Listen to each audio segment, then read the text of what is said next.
What's up, ladies and gentlemen? Welcome on in to a special WrestleMania week edition of the PWTorch Fireside Chat, the WrestleMania watch along. I'm PWTorch assistant editor Zach Haydorn. With me, as always, on the Fireside Chat, Tyler Sage. Tyler, man, it's WrestleMania week. You get enough sleep last week to get you through this one? Yeah, I mean, same thing for you. Not to like totally dox you on your plans, but I know you're going, and Yes. I'm not sure if you're like, what your threshold of, obviously the 2 nights of WrestleMania, but there's always a bajillion, now ROH included, events on that Friday specifically, but that Saturday afternoon was Stand and Deliver, all that sort of stuff. So it's more for you, I think, getting around and seeing everything. I mean, for me personally, I'm definitely watching Spring Break on Friday, and I'll try and watch NXT Saturday. But that's kind of my plan for the weekend. Yeah, Plus man, WrestleMania, obviously. So. Sure. There's so much stuff. I mean, like I looked it up. My wife's going out there with us, so we're also doing some other things outside of wrestling content. But the plan is to see some stuff. I think we're gonna go to the Ring of Honor show, Stand and Deliver, WrestleMania, and whatever else might strike our fancy. But I think that for sure. So yeah, it's gonna be a long week, but I'm excited for it, man. And I think we've got a cool thing going here. To just everyone's going to be doing WrestleMania preview, and we'll be doing that too all week long here on the YouTube channel and at PWTorch.com. But to kind of throw a little unique out there in the WrestleMania week content space, yeah, we figured, you know what, we don't. There's a lot of great matches to take in, and some bad matches that have taken place at WrestleMania, and watch-alongs have become our thing here on the Torch YouTube channel. So the idea here is all week long, we're going to be dropping Tyler and myself, just hit and play on what we've deemed a very good WrestleMania match, but also a very bad WrestleMania match. I don't know if I'm ready for these bad ones, Tyler, but the good ones will be fun. Yeah, and I wonder what if you did like every match, in WrestleMania history. I mean, of all wrestling, right? It's probably more mediocre than good or bad, right? Like bad is a special place in culture, right? There's just like a lot of whatever. But if you had I don't know, like what's a bad match that we're not going to do right off the top of the head? Like even if you think like WCW, like the semi match with Dustin and who do you go against there? Not Booker T at the time, right? But yeah, was it Booker T? I don't know. Someone will be furious at us for even mentioning it. But like, that's a train wreck. Or if you think of Goldust and Roddy Piper at WrestleMania, that was Hollywood also. Last time we were in Hollywood, probably, right, for WrestleMania. That's more of a train wreck than a bad match, right? So I think more often than not, the quality of wrestler you have at WrestleMania. So bad is like, when we're talking bad, we're talking legit, like poorly worked match. And, good thing we're on the flip side of that today. Obviously, by the title, you know what we're watching. So this is obviously a good match, but excited to do that. And, you asked me yesterday, and I wanted to switch it just because if we're going to do this back-to-back, which we're not, to go from this to then the bad match, I thought was going to be pretty painful. So I think we're doing the right call here, not doing these in bunches. Yeah, super painful. Well, but I think the bad match will certainly have another layer of a different kind of fun to it. But we do have some bad ones picked out for you folks, so get ready. Today, though, yeah, we're starting off very good. I would call this match Steve Austin versus Bret Hart I Quit match at WrestleMania 13. One of the top 5 WrestleMania match of all time for sure, and I think arguably, at least in my opinion, one of the best WrestleMania matches of all time. I think arguably you could put this thing at number 1. This thing has it all. A lot of drama, just a lot of really crisp, hard-hitting wrestling. It has the double turn at the end and the birth of a brand new who would be top star in Steve Austin. So it has all the makings of just a classic, and that's exactly what it is. Yeah, absolutely, and it's couldn't agree more.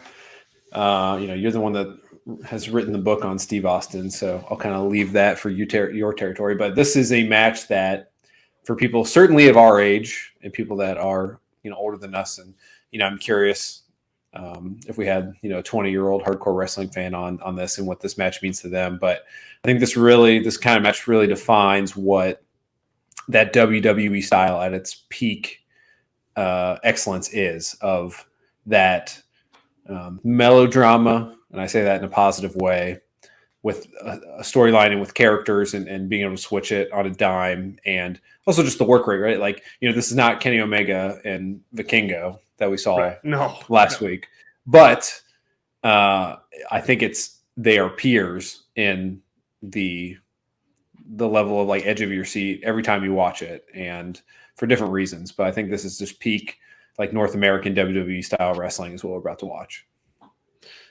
Well said. Very well said. And this thing, I mean, just my own personal history. So this show happened at the Rosemont Horizon, which is now the Allstate Arena.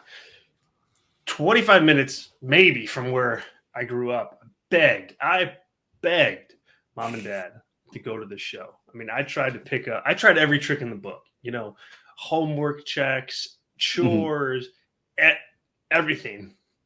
Didn't happen. I was not in attendance on this night, but man, I sure wish I would have been. Because you would have been like 10, 11? See, I would have been, 13. So what is that? 97, right? This is March 97. So yeah, I was 12. 12.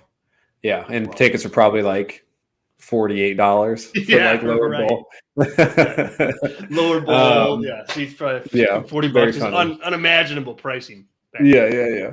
So hopefully maybe there's someone that in the comments, if you knew the price scheme, because that's always interesting. I know there's got to be tickets available like on eBay that people have gotten graded and whatnot from this event. I'm curious what like section 107, or I don't know what the seating arrangement is, but a 10 or a 11 number, what those tickets cost, would be very interested. So super interesting. And I mean, I remember I had buddies of mine that were going, and boy, the jealousy was off the charts as a little 12-year-old. But yeah, here we are, still all these years later, about to hit play on this thing. So, all right, for those of you who want to follow along with us as we go, we are starting things off at 1 hour, 21 minutes, and 58 seconds. This is the very, very beginning part of the Steve Austin entrance. They already did the Ken Shamrock entrance, he is the special referee in this match. So if you start 1 hour, 21 minutes, 58 seconds, that's 1:21:58. That's where we are going to kick things off, and you can follow along right with us. Tyler, if you're ready, I'll count it down from 5, and then we'll get this show on the road. Sounds good. All right. Let's do it. Yep. 5, 4, 3, 2, 1, click. All right. The backstage, do they do enough backstage ahead of the entrances stuff? I mean, do it anymore. Yeah, I mean, like with Austin right there, with like kind of the rigging in the background, all that sort of stuff. Yes. Yeah, I mean, you do a certain like AEW, obviously with Wardlow does that, but that's more of the Goldberg sort of thing. Yeah, I mean, I think enough. I think it'd be more organic if it's for like a big match. I don't know. Austin at this time, is he coming out? Are they showing that shot of him walking through the backstage every time, or is that just because this is such a big match? I don't remember off the top of my head. I don't know. They're not doing it every time, but they are doing it just a little bit. Yeah. Just in general, if it's, oh man, that 13 on fire, what a good graphic. So 90s. I love it. It's like I'm playing, in 64 or something.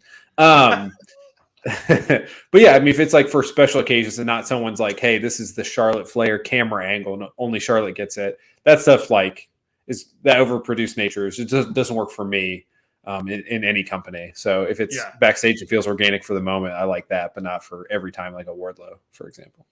Yeah, this Austin entrance is pretty. He's trying to be a heel. He's trying to be a bad guy. The way like he kind of jerked his arms around or away from the audience that was kind of trying to like grab at him. But it's so obvious. You couldn't tell it at the time, but it's so obvious that man, this audience wants to cheer this guy. They really do, and they're about to get permission to. But you can tell why they thought the environment was ripe to do this thing. Just on that entrance alone, I think. Yeah. Boy, and his Hook definitely watched some Steve Austin in this era and did that thing with the shrug on the corner. Great also, call. what Bret Hart just walked through, it looked like laser tag circa 1997. With the lights flashing as you're about to walk in and get your mission, and you have to put that stupid strap thing on. So Charging the absolute best way possible. Yes, George. It makes that little noise and it clicks. Yeah. In the best way possible. I know NXT did some in your house stuff, and I like the sets and stuff, but a full commitment to a throwback, having a stage like that. I mean, probably never going to happen. Because what I always thought was Vince should have popped on and done commentary once before he was gone. Oh my God! And we're starting. So okay, so the start to this, I can't go another second without talking about the start to this match. Mm-hmm. Maybe one of the best tone-setting starts to any match. I mean, the build to this thing is these guys are at each other's throats and had been since about Survivor Series, where they had a match the same kind. And I just love that Bret walks to the center of the ring, almost like he doesn't say anything, but still kind of taunts Austin. And then you get that little head tilt to the right, boom, double leg takedown, and we're off to the races. It's a tone setter for me. Yeah. And so they had the Stampede match happened already, right? Or is that after this point? Is that during the summer? The where they're in. Oh yeah, because Bret's a heel, but he's not. Yeah, he gets cheered. That's before the screw job. That's during the summer when him and Austin are still, and it's Bret and Owen and the Canadian guys versus. It's after the turn. Yeah, it's after this. Yeah. So this is the original Hangman and John Moxley fighting forever sort of thing. But obviously a better example. Oof. They do go for a long time, these two. Yeah. For sure. But that's more WWE style, right? Have at least 3 big matches and extend them out. And there's less pay-per-views at this time too, right? So All right, well, we're in the crowd. Classic. Okay, is there anything more classic late 1990s wrestling in WWE than the crowd brawls? I mean, especially in Austin matches. Yeah. With no actual security too, by the way. Yeah, it's just literally Ken Shamrock is pushing people. Hey, that's all the security you need. A juiced Ken Shamrock, you're done. Nobody's messing with these two. Oh man, I love the hockey boards are still up too. Obviously, the Blackhawks are playing the next night in this arena. Come on, WWE. You're better than this. Yeah, you're better than this. But man, there's so many things that you could bring up about this. The look at the beer vendor out of the way. He's selling. Good for him, man. He's hey. Yeah, he's selling. Do you remember watching this live? Did you watch live? How old were you? So I would have been.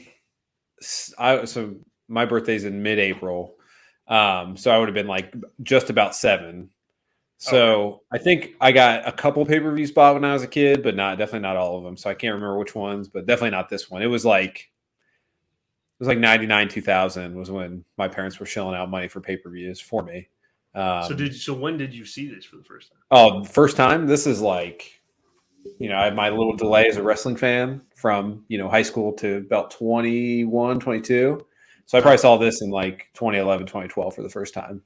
Oh, okay, cool. As a relapsed wrestling fan, I guess. So yeah. So which is good. I mean, it's you hear about it and it lives up to the hype, I guess. And that's hard to do. You're gonna go back and watch something. It didn't have I didn't have the nostalgia haze over it. So I guess that's a good thing to set the table to also. Yeah. It is, because some matches don't stand up to the test of time. Mm-hmm. Well, especially in the 90s, the work rate. This match is, because this is pre his neck breaking, right? Or is it post? Yeah. So I mean, a different Austin, and I mean, man, those arms on Ken Shamrock, he was definitely allegedly getting into Vince's stash. Yeah. I don't even know that it's allegedly. I mean, I think I'm just protecting myself with that. I could probably find a source for that in the Shamrock. Yeah, but this is post the trial, so yes, true. Take umbrage. Nobody knew about it, if that quote unquote. Yeah. So, dude, how crazy is that you've basically, it's been going on for what, 3 minutes now, maybe 2-3 minutes? Yeah, and maybe. You've gotten I don't think one hold, not one hold in a Bret Hart match. Like, I mean, and that I think is part of what makes this thing cool is like they're wrestling like a Steve Austin style match. There's the double bird. Mm-hmm. Crowd eats it up. You can tell. Man. You can tell that they're coming. Yeah. Oh, and Austin too. Like that was all on his left knee. Like there's a lot of dangerous ways to take a bump. Like obviously you see like that padding is super thin. That's like when you're rolling in gym class, gymnastics wise. Like those are like. Yes. Yes, I did cartwheels on that in a gymnastics class. Yeah, but like he just like went all knee. And what happened there? Did he hit the ring post? I kind of missed what happened with. Yeah, ring post. Yeah, it was rough. It was and there's Bret going into it now too. Yeah, I mean they keep the audience is just super into these two guys for whatever reason. Like they never, I mean, really had like a world title feud, but man, I mean, something about the two of them in the ring, man, it makes people react. Yeah. I mean, people are sitting now, but I'm obviously standing in the front rows there to see. Yeah. But you know, there's no cell phones back then, but people are paying full attention. You can tell. So yeah, God, can you imagine a wrestling show? Going to a wrestling show, no cell phones. I mean, I've been to them, but I certainly don't remember. Yeah, it's hard to imagine. It is.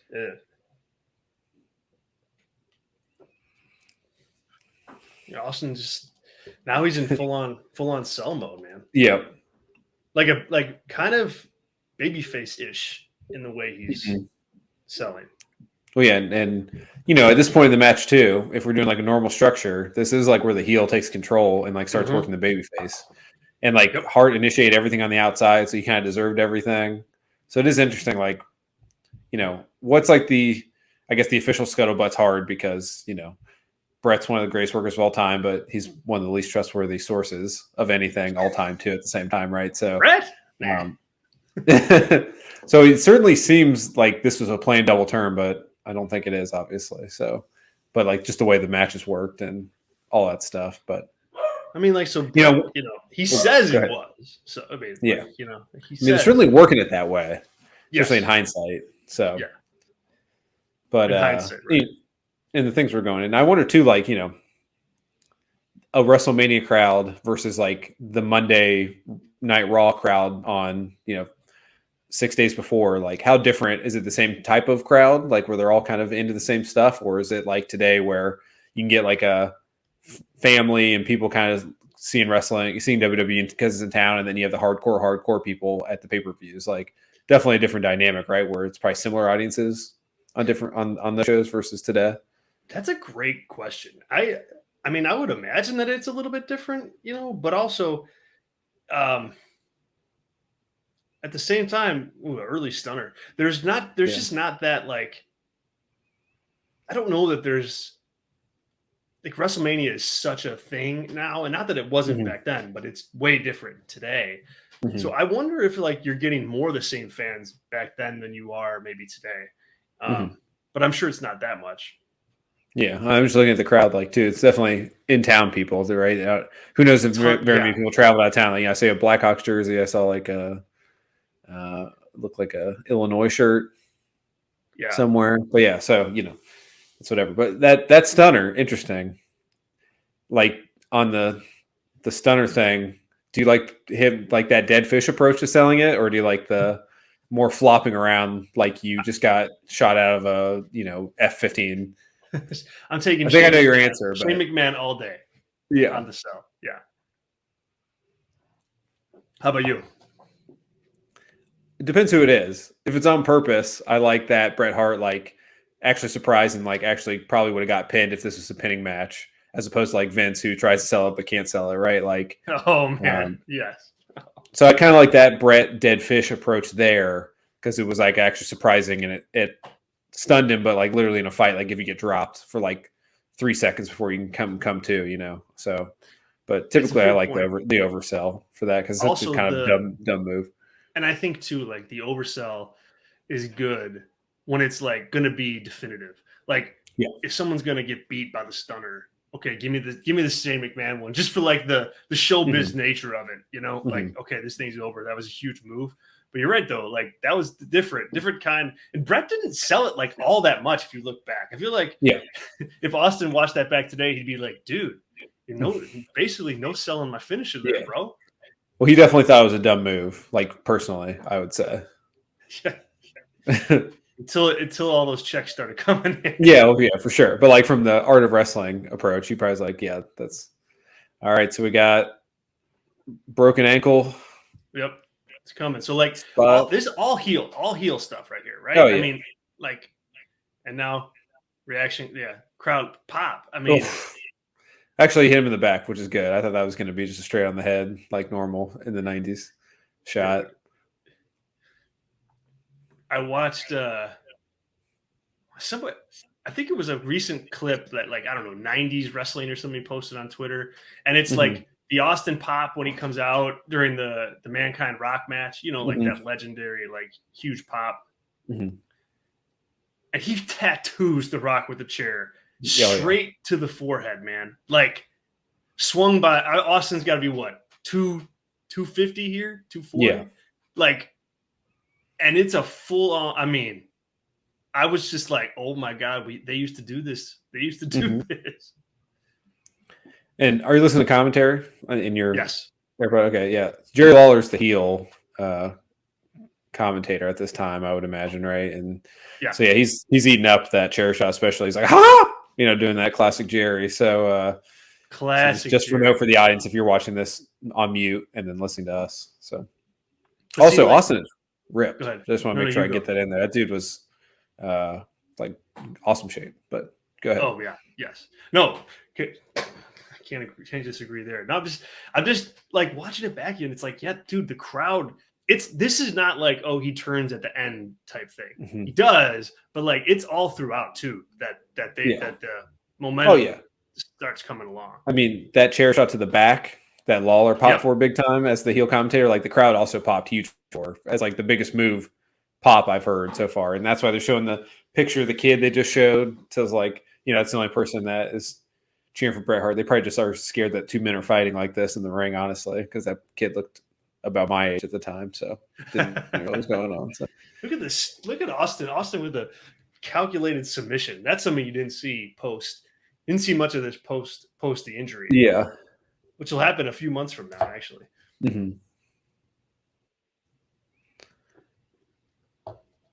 Oh, there's a little Stu sighting. Yeah. What's up, Stu?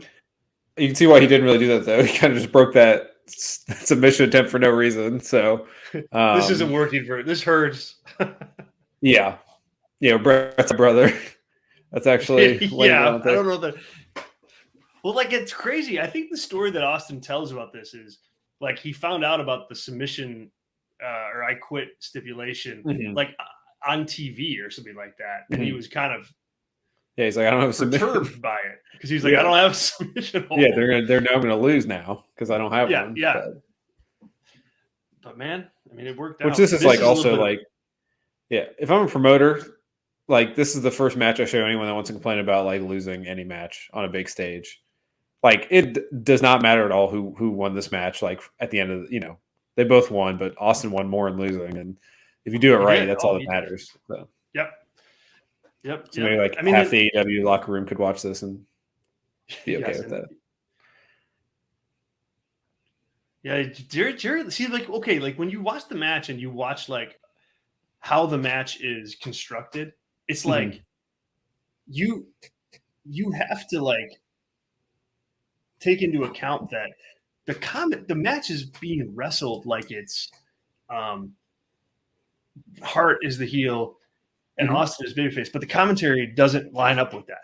Like it's full on Jerry Lawler is on Team Austin side. He's like laughing and cackling like there's puppies in the ring at the moment. So, you think that guy's embarrassed with himself after that? I mean, my God, Jerry Lawler, watch some of that stuff. It is embarrassing. Say it's like my brain is so warped. I was like, is Austin about to do a dive out to Bret Hart? That's right. Like, hey, his neck's not broken yet. Maybe we will. So here comes the tope. Yeah. Steve Austin, tope suicida. I love this bump right here. Oh, the Brock Lesnar spot. Love the bump. Yeah. And not by Austin, by Spanish No, announcer. yeah. The delayed. The a little bit of we didn't really talk about it, but the like Austin trying to put the sharpshooter on Bret. Little a tease, a poetic tease to the finish, which I think is cool watching it. Oof. Watching back in hindsight, you can go, oh, okay, that was on purpose. They were planning that out. Yeah. Oh man, McMahon's so pissed. I love hearing him like active on commentary.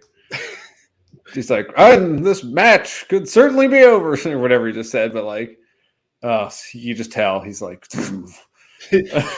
he's so well that because he's mad about the blade job, yeah, because they did it without asking him, right? So they did it without asking, and yeah, Brett said it had to be done.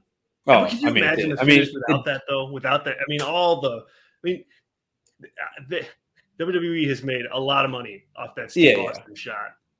I mean, I love blood. I would argue you didn't need it in this. It doesn't have to be here, but like it's such the perfect icing, the cherry on top of it's the iconic image that helps build it all together. And that's what really you want is that Britt Baker t-shirt, right? Yeah. Like it doesn't really matter. You just want that like persona of like these guys went to the absolute end and this is like what it took to beat him.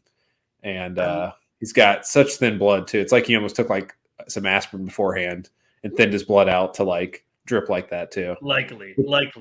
Which is probably like an art I'd love to actually discuss with someone who bleeds a lot. Like John Moxley, like, are you always taking aspirin or are you not always taking aspirin before a match to get that good drip? So, dude, but I mean, it was a great drip. And yeah, I just like the way Austin's selling right now too. Like, and Brett is like so freaking like, I think like they're not doing anything like that part's fascinating. They're not doing anything like crazy as far as like moves go. I mean, we're seeing kicks, elbow drops, back breakers, like nothing like.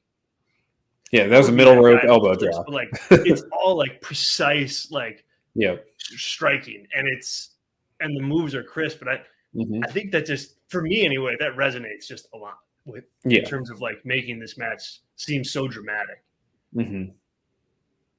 Yeah, it's like realistic too. Like if it's a real fight, not that every fight needs to be like this, obviously. No, but like, yeah, I mean, it just soups up the realness. It seems like a guy who, especially in that moment there with the chair shots and this right here, it just looked like a guy stalking a wounded animal and like like he's about to take a knife out and like stab him in the neck and show him is kind of what the vibe is there.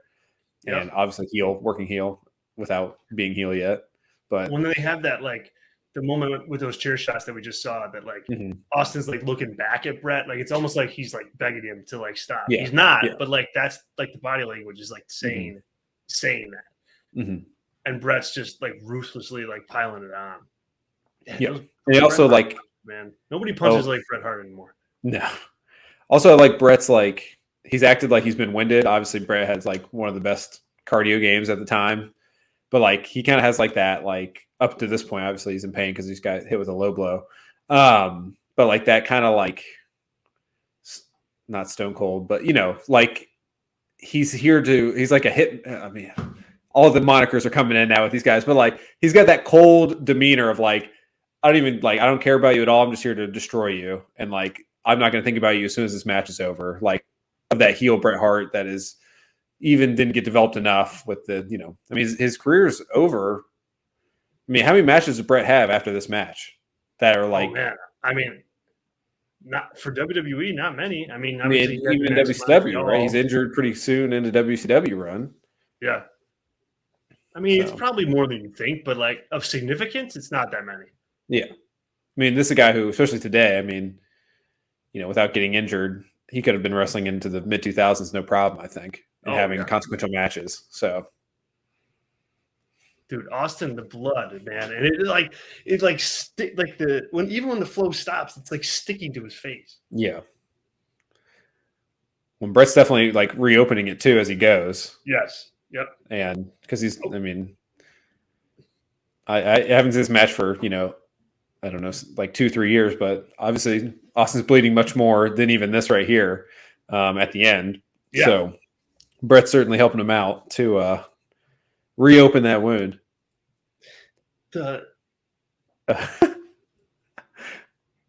Vince is still so pissed. He said something about like rules about like it's not allowed in the World Wrestling Federation. Same thing. They're lucky this is a banger of a match because I am. Oh, it's Roosh. Fired. Yeah, Vince, you can't. I'm glad you called that out. You can't. He's mad as soon as they. Oh yeah. They bleed. I mean, he is furious. Yeah. Oh, it's Hangman. Hangman. It's Roosh. Hangman before there was Hangman. Yeah. Oh, and there's the bell. They placed it in. Yeah. Man, I mean, it looks effective. That was so safe by Bret on Austin. So safe. Like, didn't even touch him. He did the backside of it, but it looks like atrocious. Looks like he massacred him. So very good work there by Bret, obviously. Great work, and now they can. Oh God, I love that. That finish, man, is so great. Because I mean, they put the bell in there. What, 10 minutes ago? I meant to call it out, but I didn't. Mm-hmm. But it was early on in the match when they put that. It was before the blade job, even. Yeah, before the blade job, they put it in, and now you get it. I mean, look at that. Yeah. Look at the audience. I mean, they're on their feet back there. Mm-hmm. Yeah, I mean, this is like the one-winged angel too in the '90s, right? Like, you're not getting out of that. Right. You're not getting out of it. And and more so than that, you're tapping out. You are tapping out. Facial expressions, all so important. I mean, and he's rubbing that. Yeah, you see Austin is just trying to crack that thing wide open too by bashing his head on the mat. Yep, there's fresh cut. Yep. So that's so it wasn't Bret. It was Austin that just like beat the crap out of his open wound to get that full Crimson Mask at the very end too. Man, so good. And then like he fades. So what I like about the sell too is like he's selling pain, but he's also selling the fight also. And there's like the classic push up. But also, see how like he was bashing and then he moved his head the other way so it dripped down the side. So when he lifted, man, so good. So good. Fighting. Gets out of it. There's the pop. That's like you're building towards that. Yeah. But not all the way out, says Bret. No. Oh man. If they only knew how much money he'd make off that look. Yeah. I mean, I got that shirt somewhere. Yeah. You still got it original? Well, no, I wish. No, like well, we'll talk after this. If there's Homage is a shirt company out, you probably have heard of it. I don't know. They do like retro shirts, but they did a whole WrestleMania series. That was one of them. So it's like that position, but his face isn't bloody. But it's, Bret. It's Austin versus Bret, WrestleMania 13. It's got that image of him like in pain. It's awesome. But, dude, look at this. Look at him. Look at it. Like there's blood all around him. Yeah. It's such a great finish, you guys. Like And then Bret, I mean, okay, I'm gonna nerd out here for a minute. Mm-hmm. Bret right now, I think how Bret plays it right now. It's obviously important to the double turn, and he's going for booze. But like what he also sold was like he didn't celebrate winning like you would a WrestleMania match because he won, but like Austin didn't tap, and so like I think by not like celebrating like you would a normal win, he kind of looked at the camera like a little peeved but not unhappy, but just a little like pissed off. Like that nuance I think it's small things like that take this from like 4 3/4 to like 5 stars plus. Yeah, well, and he did the whole match too. Like that's the same demeanor he had the entire time.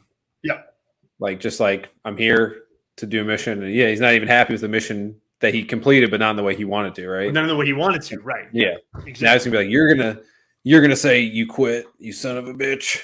Yep. Well, and like he's doubling down on that with the post. Yeah, the post match like kind of attack on the. Yeah, and Shamrock's the face of this time, right? Yeah, gotta be. Yeah. So obviously there to help because he's been absolutely worthless up until this moment. Yeah. I mean, dude, look at the arms on Shamrock. My God. Yeah. The water pumped into those muscles is absolutely insane. Dude, it's insane.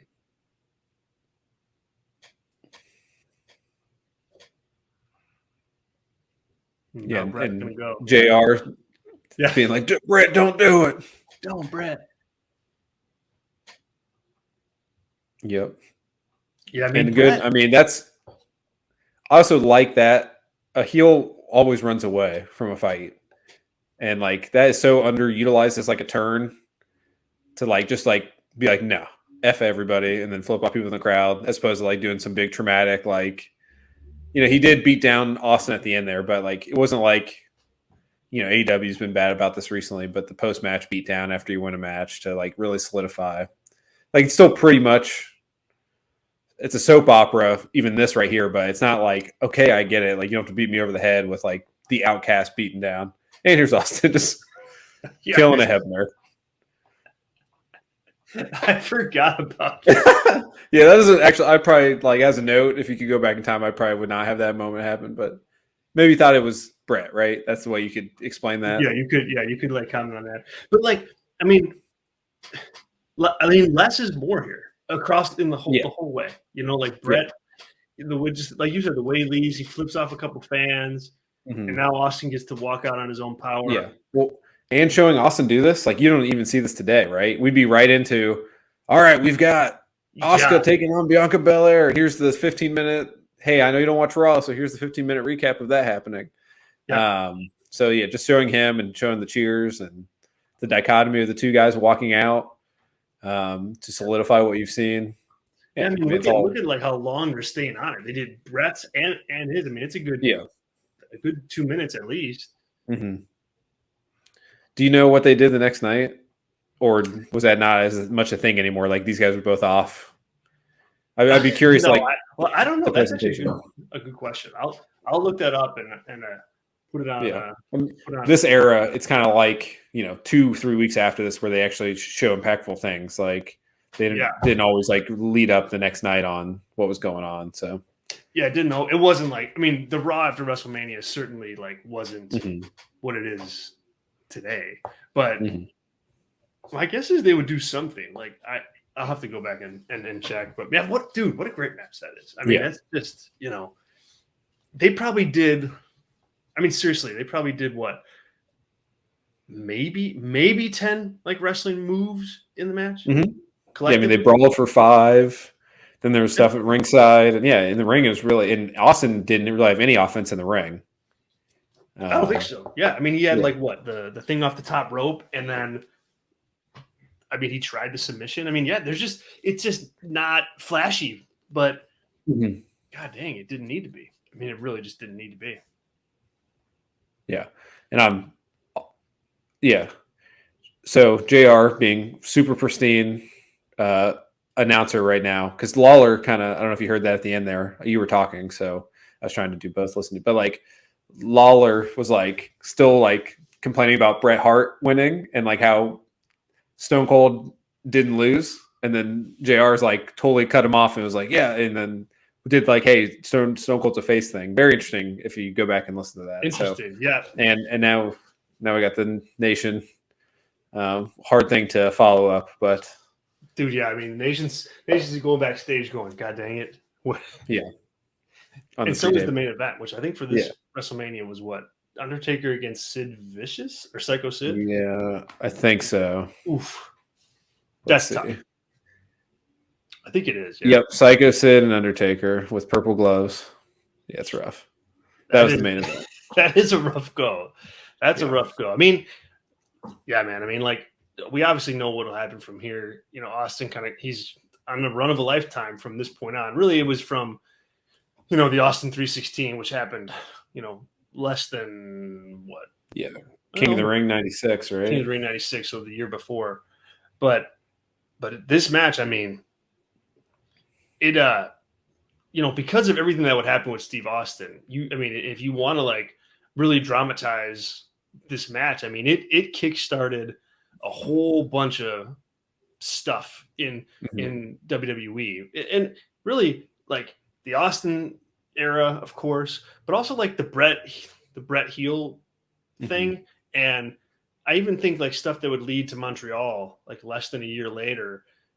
Kind of, it all starts with this match, including like backstage where, you know, you had Sean like lose his smile before this and not want to work Bret. So this match was instead. Like so many things like lined up for this match to even happen. And then for it to be a home run, it's like you can't write that. You can't write that story.